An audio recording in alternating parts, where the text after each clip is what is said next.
మీడియాతో సీఎం చంద్రబాబు మాట్లాడుతున్నారు. ఇప్పుడు లైవ్ చూద్దాం. ఆ రోజు ఒక మాట చెప్పాం, సూపర్ 6 ఇస్తామని చెప్పాం. ఎన్ని ఇబ్బందులున్నా సూపర్ హిట్ చేశామని మరొకసారి మీ అందరికీ విజ్ఞప్తి చేస్తున్నాం. ఇంకొక పక్కన దిశ విధ్వంసం నుంచి వికాసం వైపు నడిపిస్తున్నాం. సంక్షోభం నుంచి సంక్షేమం వైపు 9,72,000 కోట్ల రూపాయల అప్పుల భారం. వ్యవస్థలు ఒకటి కాదు దిశ, అన్ని వ్యవస్థలు ఇబ్బంది పడే పరిస్థితి వచ్చాయి, విధ్వంసం అయ్యే పరిస్థితి వచ్చింది. ఇంకొక పక్కన దిశ ఈరోజు మీరు ఒకసారి చూసినప్పుడు ఆ రోజు జరిగినటువంటి విధ్వంసాన్ని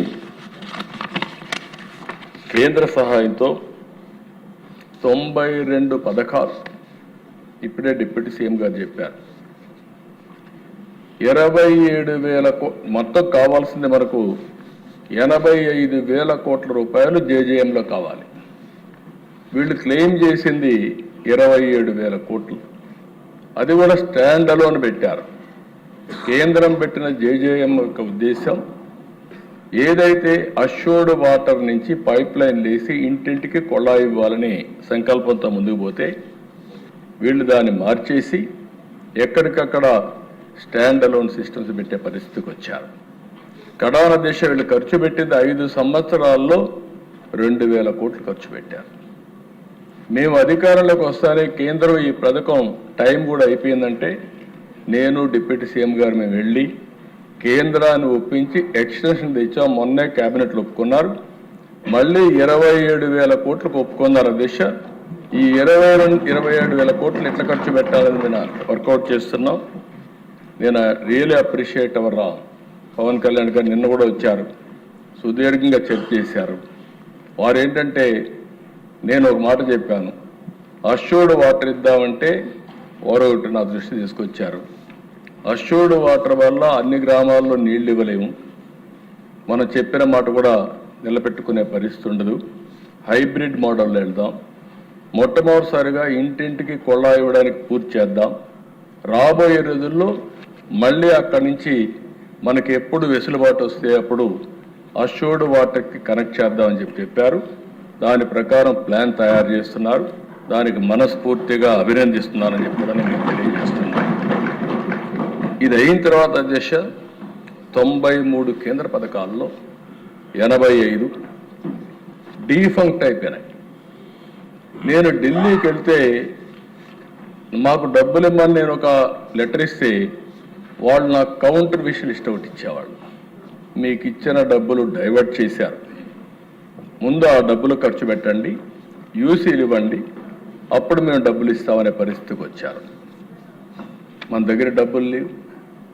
మా ఫైనాన్స్ డిపార్ట్మెంట్ ప్రతిరోజు ఒక పక్క సంక్షేమ కార్యక్రమాలు ఇమ్మంటే డబ్బులు లేవు, ఇంకొక పక్క కేంద్ర పథకాలని స్ట్రైటన్ చేయమని డబ్బులు లేకపోతే అనునిత్యం మీరు ఒక విధంగా ఆలోచిస్తే పోరాటమే. ఫైనల్గా మీరు చూస్తే 85 కేంద్ర పథకాలని రివైవ్ చేశాం. పోయిన సంవత్సరం ట్రాక్లో పెట్టాం. ఈ సంవత్సరం పూర్తిగా ఖర్చు పెట్టి ఎక్స్ట్రా మనీ డ్రా చేయడానికి కూడా మళ్ళీ ప్రిపేర్ అవుతున్నాం అధ్యక్ష. రేపు అసెంబ్లీ అవుతానే, అందుకే కేశవ్ గారికి కూడా చెప్పాం, అసెంబ్లీ ముందుగానే పెట్టండి, అవసరమైతే ఫస్ట్ వీక్ అంతా క్లోజ్ చేద్దాం, సెకండ్ వీక్ మీరు అందరూ ఢిల్లీకి వెళ్ళండి, ఆల్ మినిస్టర్స్ సెక్రటరీస్ ఢిల్లీకి వెళ్ళండి. కొన్ని రాష్ట్రాలు నిధులు ఉపయోగించకుండా ఉంటాయి, అవి కూడా డ్రా చేస్తే కాస్తో కోస్తో ఇప్పుడే కేశవ్ గారు ఇప్పుడు ఒక 2,000, 3,000, 5,000 కోట్లు ఇస్తే కొంత వెసులుబాటు వస్తుందని ప్రయత్నం చేస్తున్నాం.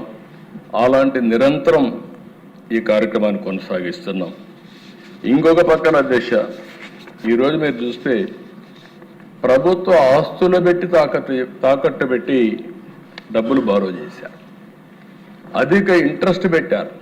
ఆ రోజు మనం పేపర్లో చదువుకున్నాం. MRO office, primary health centres, ఇవన్నీ ఇంకొక పక్కన సర్క్యూట్ హౌస్, ఇలాంటి ఆస్తులు పెట్టి తీసుకొచ్చే పరిస్థితికి వచ్చారు.